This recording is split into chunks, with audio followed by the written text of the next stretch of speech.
योगी की पुलिस पहले भी अतीक के बेटे को मार चुकी है, इसलिए अतीक के बेटे अबान की मौत पर सवाल उठ रहे हैं। झांसी के लोग भी कह रहे हैं कि यह हादसा नहीं हत्या है। वो शक जता रहे हैं कि अतीक के बेटे को मारा गया है। क्या इस परिवार को पूरी तरह खत्म करने का कोई गुप्त प्लान है?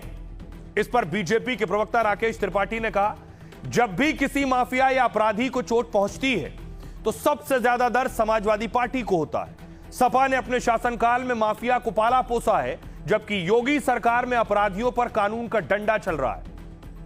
सपा नेता अबू आजमी ने कहा, जैसे अतीक के बेटे की मौत हुई उस पर शक तो हो ही रहा है, पर जो दिन के उजाले और पुलिस कस्टडी में गोली मरवा देते हैं वो लोग क्या और कैसे इस मामले की निष्पक्ष जांच करेंगे? इंसाफ की कोई उम्मीद नजर नहीं आ रही है। अब कोर्ट का ही रास्ता है। इस पर नंद किशोर गुर्जर बीजेपी नेता कह रहे हैं, गाड़ी डिवाइडर से टकराई और अतीक के बेटे की मौत हो गई। इस दुनिया में कोई शख्स या उसका परिवार जो काम करता है उन्हें कभी ना कभी अपने कर्मों का फल भुगतना ही पड़ता है।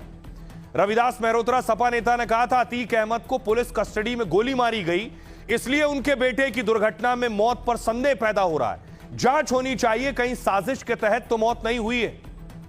पूजा पाल विधायक बीजेपी से, उन्होंने कहा, किसी की मौत पर टिप्पणी या सियासत नहीं करनी चाहिए, लेकिन ईश्वर के घर देर है अंधेर नहीं। अतीक के पापों की सजा उनका परिवार भुगत रहा है। गाड़ी का वीडियो सामने आया है जिसमें क्रेटा गाड़ी डिवाइडर से टकराते हुए और ऊपर उछलते हुए दिख रही है। इसी गाड़ी में अतीक का बेटा अबान सवार था। यह हादसे की रियल तस्वीर इस वक्त आप देख रहे हैं।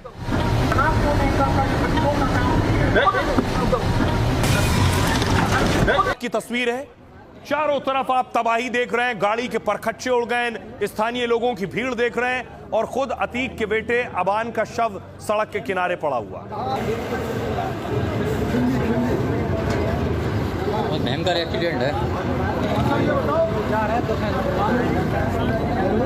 लेकिन सवाल यह है कि इस हादसे की तस्वीर आने के बाद भी इसे साजिश और षड्यंत्र से जोड़ा जा रहा था कि अतीक को कोई भला आदमी नहीं कहता। हालांकि वो 5 बार MLA रहे, MP रहे, लेकिन जिस तरह से उनको मारा गया, और वो मारा गया तो सबके सामने मारा गया, और उसके 2 लड़कों को मार दिया, तीसरा लड़का अभी और एक्सीडेंट में मारा गया।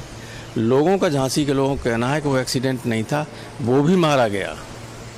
तो जब इस तरह की गवर्नमेंट हो तो मुद्दे एक थोड़ी, वहाँ तो कोई डेवलपमेंट का काम ही नहीं हो रहा, सिर्फ बातें हो रही हैं, बातें। चोट तुझे आए तो दर्द मुझे होता है, भाई भाई में अक्सर ये होता है। समाजवादी पार्टी ने अपने शासनकाल